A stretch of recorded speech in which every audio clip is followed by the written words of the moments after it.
Madhavam Shri Chaitanya Ishwaram.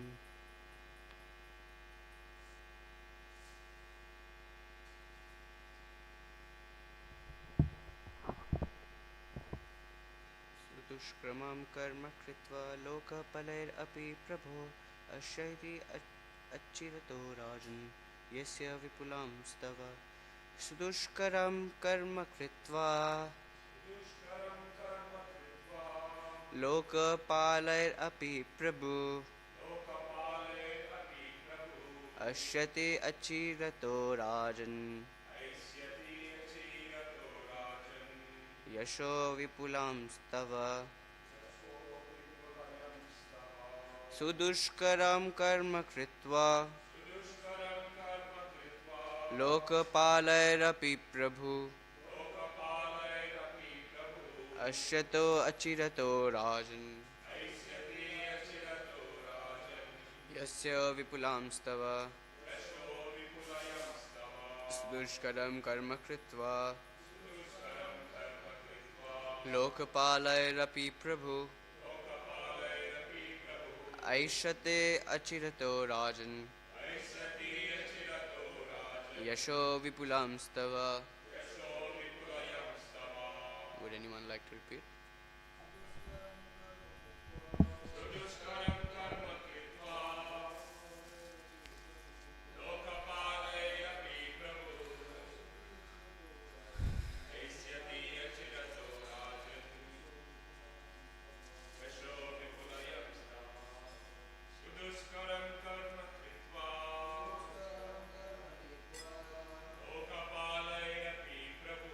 Lokapalairapi prabhu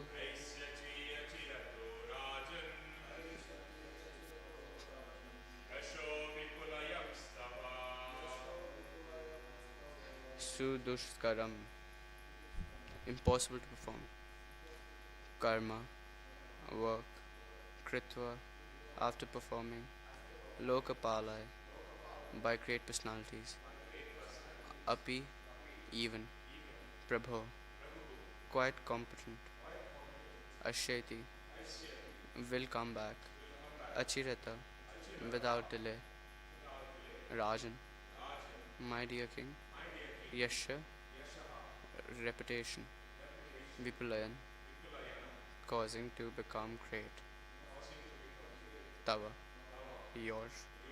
Translation: My dear king, your son is very competent. He will perform activities which would be impossible even for great sages and great kings and sages.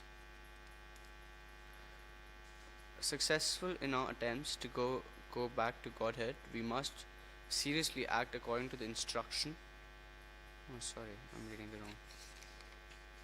This one. Very soon he will become complete. He will complete his task and come back. You should know that he will also spread your reputation all over the world. Here in this verse, Nadmuni has described Dhruva Maharaj as Prabhu. The word is applicable to the Supreme Personality of Godhead. Sometimes the spiritual master is addressed as Prabhupada. Prabhu means the Supreme Personality of Godhead and Pad means post. According to Vaishnava philosophy, the spiritual master occupies the post of the Supreme Personality of Godhead. Or in other words, he is a bona fide representative of the spiritual master, of the Supreme Lord. Dhruva is also described here as Prabhu because he is an Acharya of the Vaishnava school. Another meaning of Prabhu is master of senses. Just like the Swami, another significant word is Dushkaram. Very difficult to perform. What was the task that Dhruva Maharaj undertook? The most difficult task in life is to satisfy the Supreme Personality of Godhead. And Dhruva Maharaj would be able to do that. We must remember that Dhruva Maharaj was not fickle. He was determined to execute his service and then come back. Every devotee therefore should be determined that in this life he will be able to satisfy the Supreme Personality of Godhead, and by the process go back home, back to Godhead. That is the perfection of the highest mission of life. 71 also, right?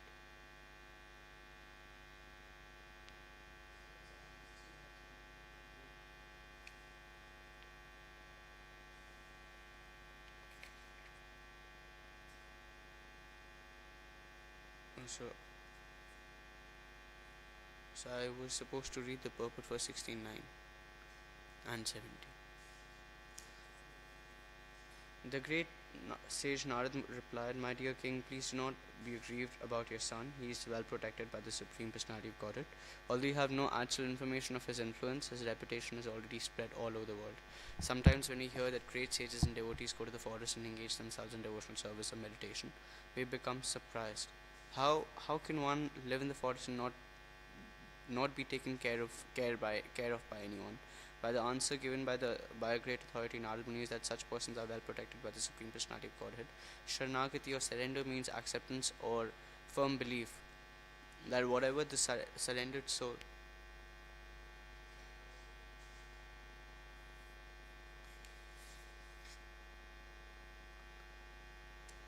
70, this is just 70. So I've already read 70, haven't I? Yeah, I've read 70 then.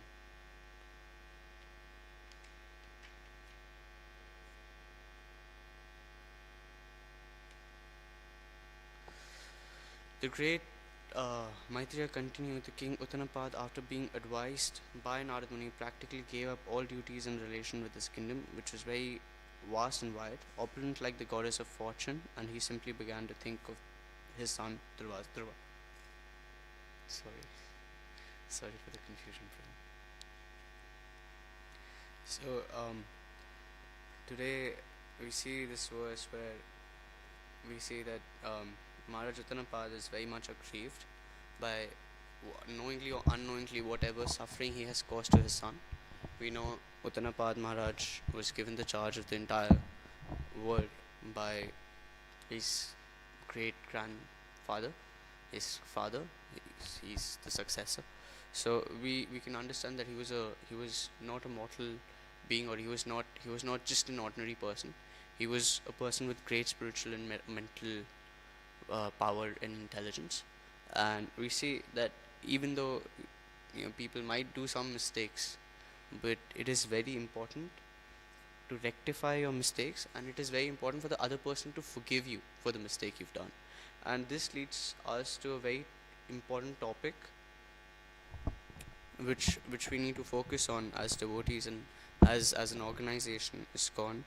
We need to focus a lot on devotee care, because I was a few months back, 7-8 months back, I was listening to a lecture where His Holiness Jayapatak Swami Maharaj, His Holiness Indradyumna Maharaj, and His Holiness Radhanath Maharaj were sitting together, and they all spoke on their favorite topics, the topics which they resemble, like which they embody.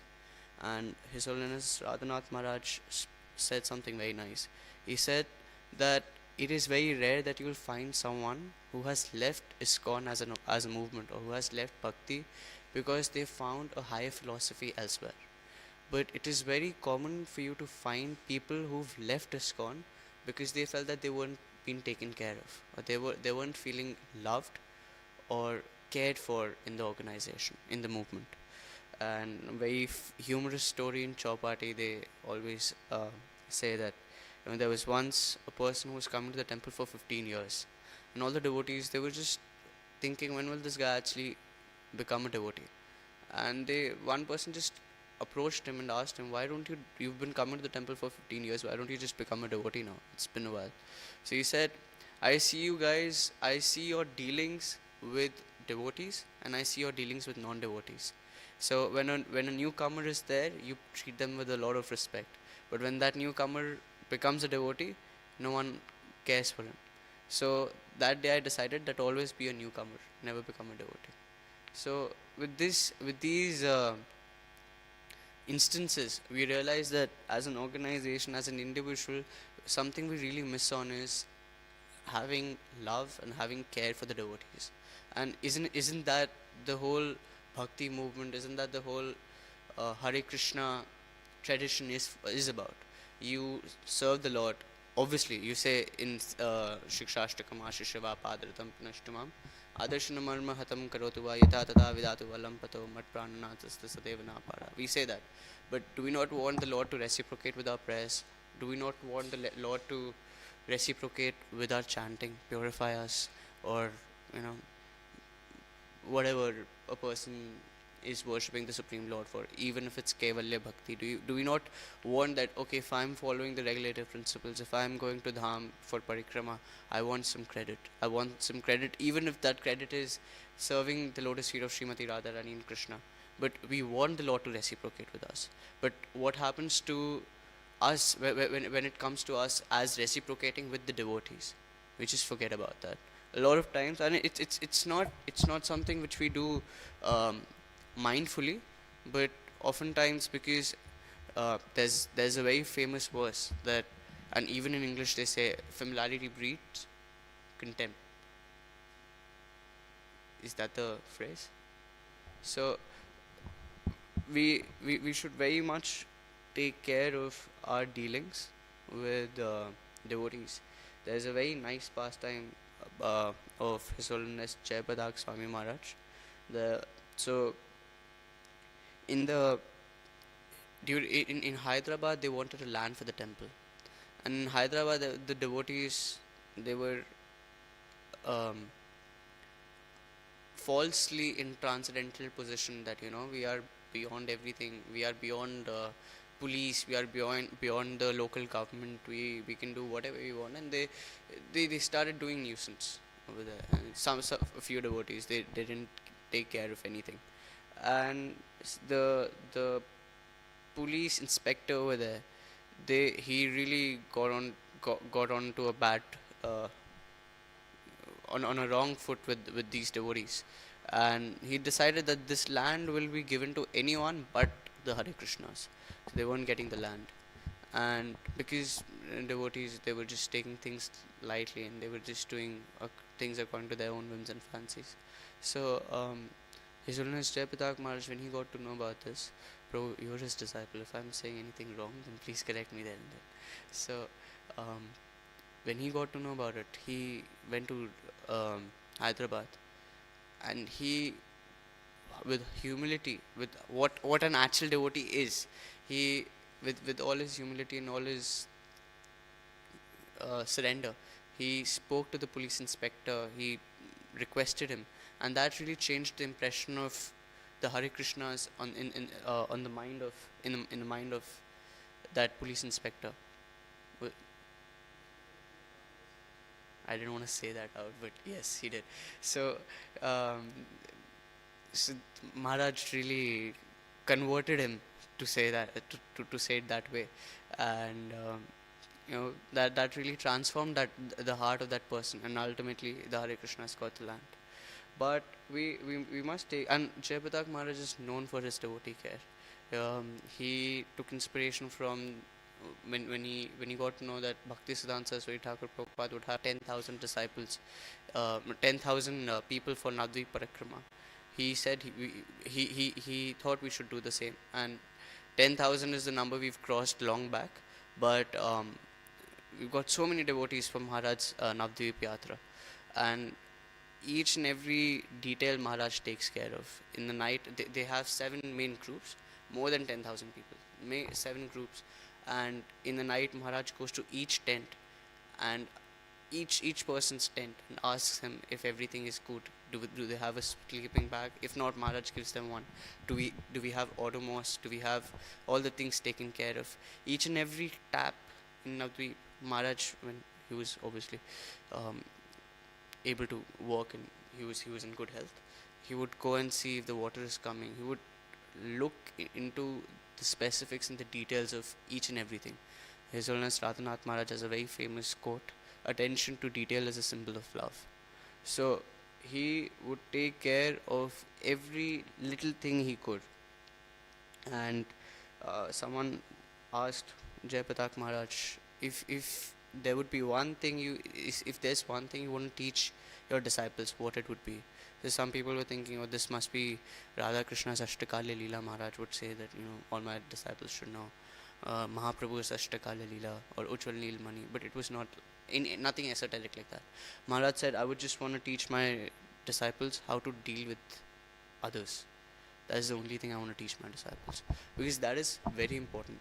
How we deal with our with the devotees, not even non-devotees, but just the people of the community, people in the community. So there's a very beautiful pastime of Krishna where, so it's after Gopashtami, sorry, before Gopashtami, when Krishna would tend the calves. So he took the calves to the nearby pastures in Nandishwar Hill, and one calf was crying because it, it was missing its mother. The calf was crying, and Krishna went close to that calf, looked close to, looked into the eyes, and then um, murmured something in the calf's ear. He said, "Don't worry, I know you're feeling separation from your mother. I, I'll very soon I'll take you back because your mother is all fine and well, and very soon after another hour we'll go back to your mother." So Krishna has 900,000 calves, cows, but even amongst them, he's so careful. He's so personal in his dealings that he's taking care of of a calf, and we still 5,000 years back, and we still sing about that. Um, Devotee care is not just feeling sorry for a person and just moving on. Devotee care is built on the very fact that a person it it's dependent on compassion and service attitude towards someone. So if someone lacks compassion and devotee care, yes, they can say, "Oh, I'm so sorry, Prabhu. Oh, I'm so sorry, Mataji, this happened with you." But to really care about them, to really think about the other person's suffering, takes a lot of compassion, takes a lot of humility, and takes a lot of empathy towards the other person. And this is the basis of Nam Sankirtan.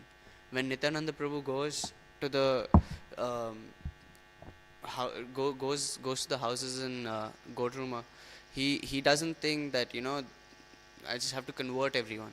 He really sees people suffering. He really sees the karmis or non-devotees suffer and experience and lack the experience of Krishna consciousness. And with that humility, he just, literally says that I'm selling myself only if you chant the Hare Krishna Mahamantra. You see, now we go for Harinam Sankirtan. People, if they look at us, they can clearly make out that, it's just done as a ritual. It's not really done from the heart, because what we lack is the empathy, the compassion towards people. And being compassionate doesn't mean, oftentimes we see, if you feel compassionate, at least me, I put myself on a pedestal that, oh, I'm better than them, that's why I'm feeling compassionate towards them. That's not the case. We should feel compassionate on ourselves also. We should have some compassion for ourselves, recognizing the position we are in, and then feeling compassion for the others. That, oh, I really wish if they would take up to Krishna consciousness. They don't know what they're missing out. They don't know what the beauty of serving Gopinath is.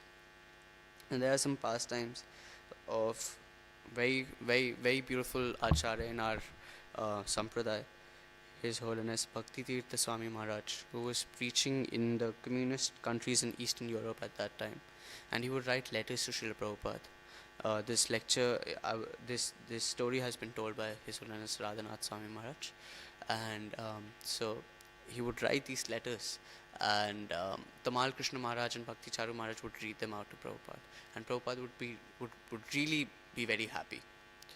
I'm telling you this story to tell you how Prabhupada was the embodiment of devotee care, and he would really feel very happy. And once Bhakti Tirtha Maharaj was traveling through London, and he got to know that Prabhupada is also in London, so he goes to meet Prabhupada. And then at that time, Ghanshyam Prabhu was his name. So they introduce this is Ghanshyam, who preaches in the European countries and the communist countries, and he's the one who writes you the letters every day about what the status the preaching movement is. And Prabhupada embraced him and said, "Your life is perfect. I'm really grateful to you for what you're doing." And Bhakti Tirtha Maharaj, for that, for him it was heaven. And later he would go on book distribution, and he came back, and then he wrote a letter, and he gave it to Tamal Krishna Maharaj, and he said, if you could read it to Prabhupada, and said, now that you're there, why don't you read it out to Prabhupada yourself? And Ghanshyam Prabhu was reading the letter out, and when he was reading, Prabhupada was not paying any heed to it. And so Ghanshyam Prabhu, he stopped. So Prabhupada was speaking to someone else, and then Ghanshyam Prabhu stopped. Prabhupada stopped, and then Ghanshyam Prabhu started reading again, and Prabhupada started speaking to someone else again. So that was like, at that time, that was like a thunderbolt on his heart. But later he remembers that more than that embrace, I liked that reciprocation of Srila Prabhupada, because at that time I learned humility, and at that time I learned how insignificant as a preacher I am. And here is a Jagat Acharya. Here's my spiritual master who's actually teaching me a lesson.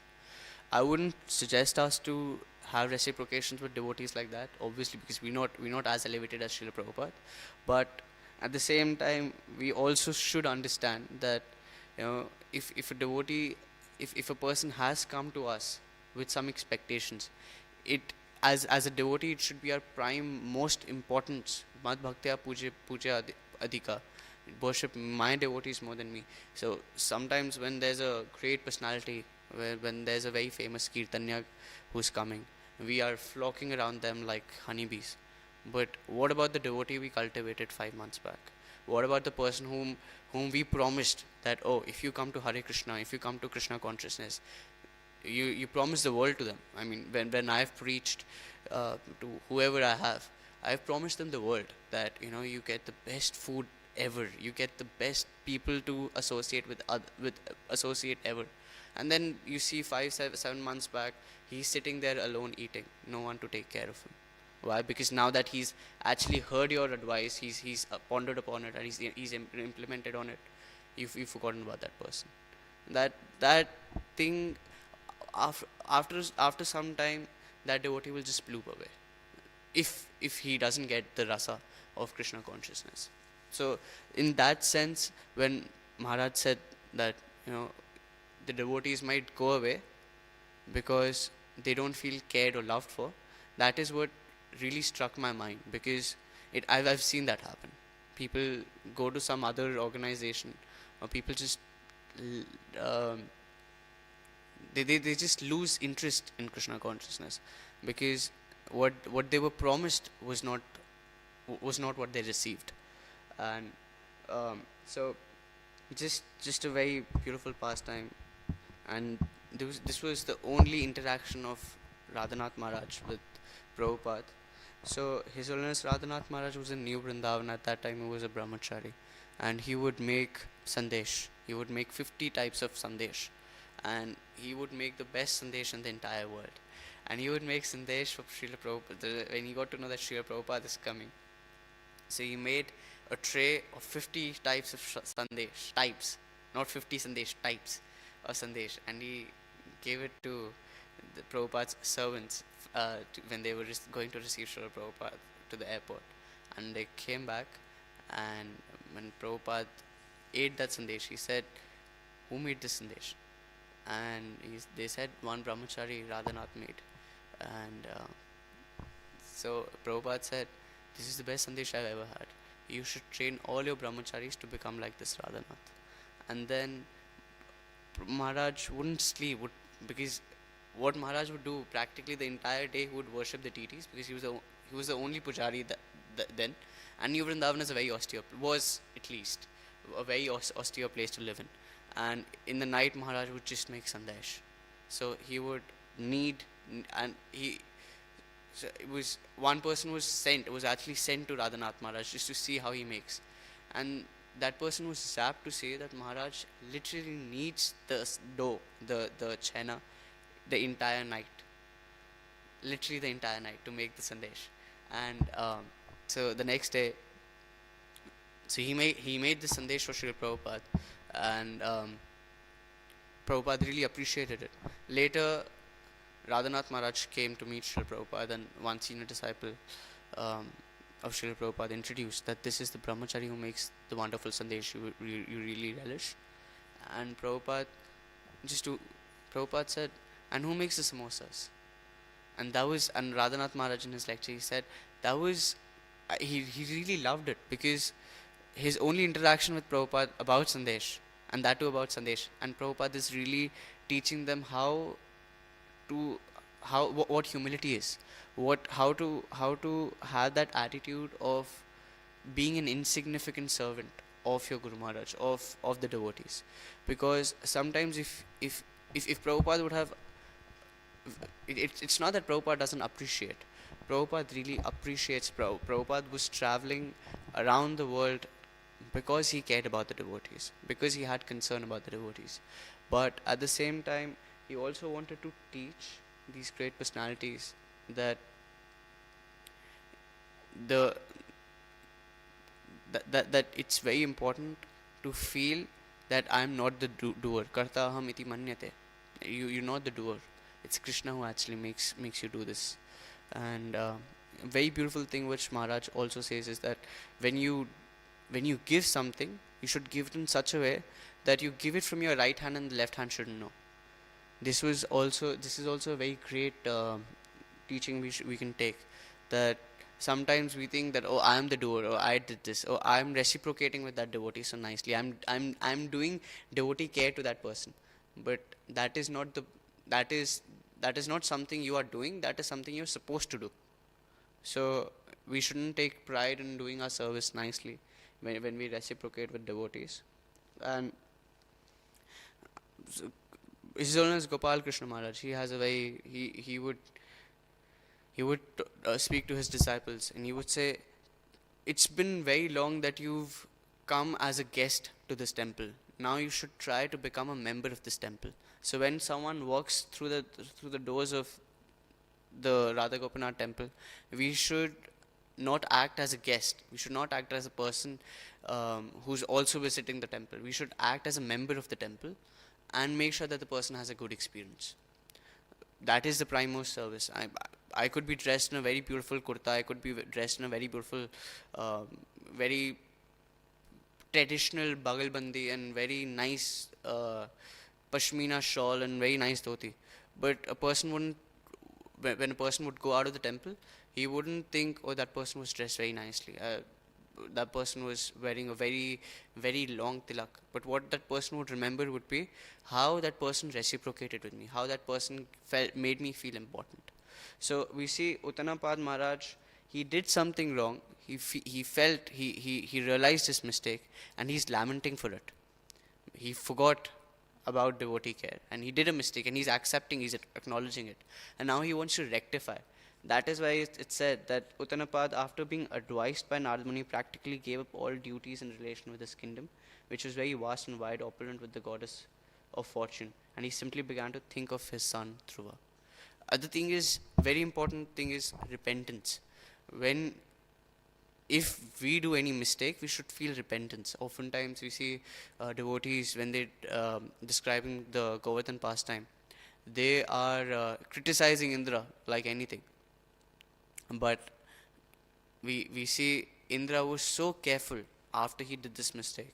He went to the Surabhi cow, he did the Abhisheka of Krishna, the Govind Kund was established, and after that he was so careful that he doesn't repeat this mistake, that he goes to Surabhi, the cow, and he says, I'm really scared that if I again get influenced by Maya, I might do something like this again, because of my post of the king of the demigods as I am.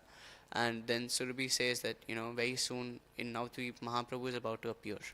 So if you chant Gauranga Naam, you will never be allured by Maya, and you will actually get delivered. You will get delivered from your false identification as the king of the demigods, and you will relish and you will experience the pure ecstatic mood which the devotees relish.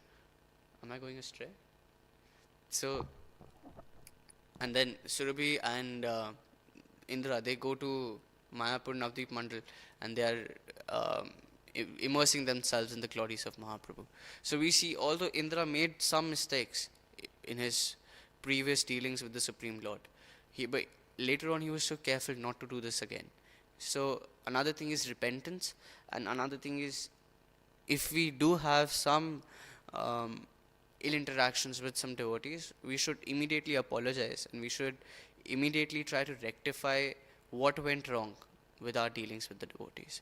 It is very important that, sometimes we see, ev- there's in this congregation, there's another congregation, Nepali congregation, Western congregation, Bengali congregation. That shouldn't. I mean, it is good that you appreciate your culture and you bring something from your culture into Krishna conscious culture. But in this Krishna conscious culture, you are forming a group based on your own identification as a person who is from that culture. That is not very Krishna conscious, because the first thing we learn is that we're a spirit soul. We're not a Bengali soul. We're not a Nepali soul, or we're not a Western soul. We're a spirit soul. So a Nepali person taking care of another Nepali devotee, that is good. But a Nepali person not seeing whether someone is Nepali, not seeing whether someone is whatever they are, but just taking care of that person just because he's realizing that this person is a guest in Sri Radha Gopinath temple. That is that is what we'll say is advancement in Krishna consciousness, in devotee care. Because yes, we know you're amazing at Western outreach, but what about the others? So is it just that because you've been given the service of Western outreach, you'll just be good to the Westerners and show your real self in front of the rest? No, you should have dealings, you should have service towards them, but you should have cordial and good dealings with others as well. So that's very important for devotee care, we should understand. And that is Sarve Bhavantu Sukhina, Sarve Santu Niramaya. That let everyone be happy. It, that is also a very famous point to ponder upon. I'll finish with the last point. That would be, so we see in Krishna Leela, when Upananda Maharaj, Prajanya, when he was retiring, he wanted to give the charge of the entire Vraj to Upananda Maharaj. But Upananda Maharaj thought that Nanda, they're five brothers, Nanda, Upananda, Sunanda, Abhinanda, and Nandananda. Am I right? I think these are the five brothers. So Upananda Maharaj wanted to give the charge to Nand Maharaj. And why? Actually, Upanand Maharaj was more than qualified to govern Raj, but he, out of his humility, he thought that Nand Maharaj is is more potent and is greater in qualities than me, and it is better if the charge be given to him. And Nand Maharaj, he didn't think that, oh, this person now is being very benevolent, but later he might corrupt his mind, and so I should banish him. Nand Maharaj was actually beseeching Upananda Maharaj to take the reins and take the charge of Vrindavan. But Upananda Maharaj said, and Nand Maharaj said, "This is I'm your younger brother. I'm meant to serve you." And Upananda Maharaj said, "If you're meant to serve me, this is my instruction to you. Please become the king." And this is the beautiful dealing we see between devotees. And in this family, Krishna appears. Whereas whereas as a parallel example, we see in Ramayana, Lord Ram is there in the family of Dashrath Maharaj. But in the family of Dashrath Maharaj, Kekai is thinking, oh, if Ram becomes the king, what will my son do? I don't want my son to become a servant. And the whole conspiracy we see in Ayodhya, that how Kekai goes to Dashrath Maharaj and asks for the two boons. And in that situation, we see that although Lord Ram was there, but he left. He had to leave. So in a situation where there's mutual love towards people, Krishna was not there at that time when Nand Maharaj became the king. In a situation where there's mutual love, Krishna consciousness prospers. But in a place where there's conspiracy, there's animosity, or there's insecurity coming up, the Lord, even if he's there, he will leave. And it is not that, oh, it is just, if I just spoke about forgiveness, then Lord should have just forgiven Kekai. We see a parallel example during Mahabharat, when in a family where there is so much conspiracy, Dhritarashtra's family, Krishna went as a messenger. He personally went to convince them to just give five villages, not the entire kingdom, just five villages. And Krishna himself, he gave them a second chance, and they wanted to make Krishna a prisoner. They wanted to uh, keep Krishna with them, and they wanted to, um, show Krishna their position. And that at that time, Krishna showed his Virat Swarup, um, that he's not an ordinary mortal whom they think they can trap. He's the supreme personality of Godhead. So, very important for us to understand that yes, we do mistakes, but we should ensure, however we can, we should try to make this society, the congregation, a very cordial and a very welcoming place, a very beautiful ambience for others, and that is the mood of service. If we want Krishna to reciprocate with our service, then we should also reciprocate with with service others are rendering, whether it's to the congregation, whether it's personally to you. We should always be very grateful, very loving. I think it's time we should, and it's we have Maha cleaning today in the temple. So along with Maha cleaning, we should also make sure that we should clean our hearts of this insecurity, of this tendency to become the most important person. Sometimes we just show the person attitude because we want them to realize, oh, I'm a senior devotee. I've been in the congregation for a while. So, I don't say Hare Krishna to you first. You say Hare Krishna and then I'll think of reciprocating. No, the more senior you are, Jayapadak Maharaj, can someone be more senior than him? And his dealings with the devotees. We see Acharyas, Radhanath Maharaj, Gopal Krishna Maharaj. They are so personal in their dealings. They want to do as much as they can. They don't stop. Prabhupada, at an age of 70, he's going from country to country to country to country. As long as Jayapatak Maharaj holds a world record of being the most of being the most of travel of being the most traveled monk, preacher. And we see why are they doing it? Because they care about the devotees, because they want to have reciprocations, because they want to make devotees feel that they are taken care, they are being taken care of, that they are being loved, that they are being valued for their services, and that is very important. With this, I would like to conclude my conclude Srimad Bhagavatam class. Any questions, comments, or suggestions?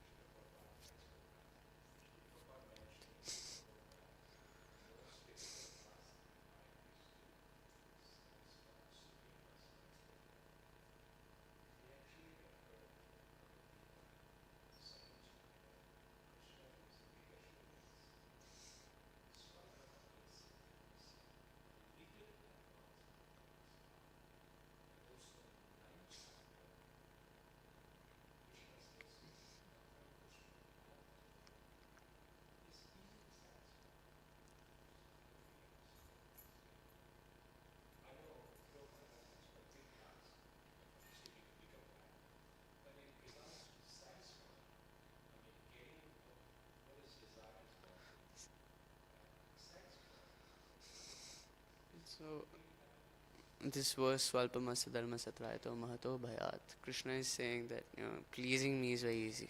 Yes, pleasing Krishna is very easy. You just offer a tulsi leaf, tulasi dala matrina chalasi chulukenava, vikriditam so atmanam bhakteba bhaktavatsala. I sell myself to the person who just offers some tulsi leaves mixed with water.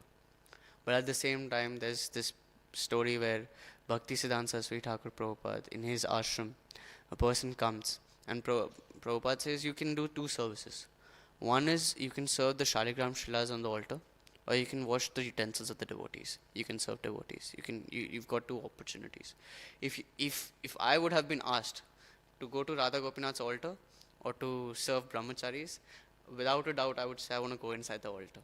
But this person said, I want to go and I want to wash the plates of the devotees.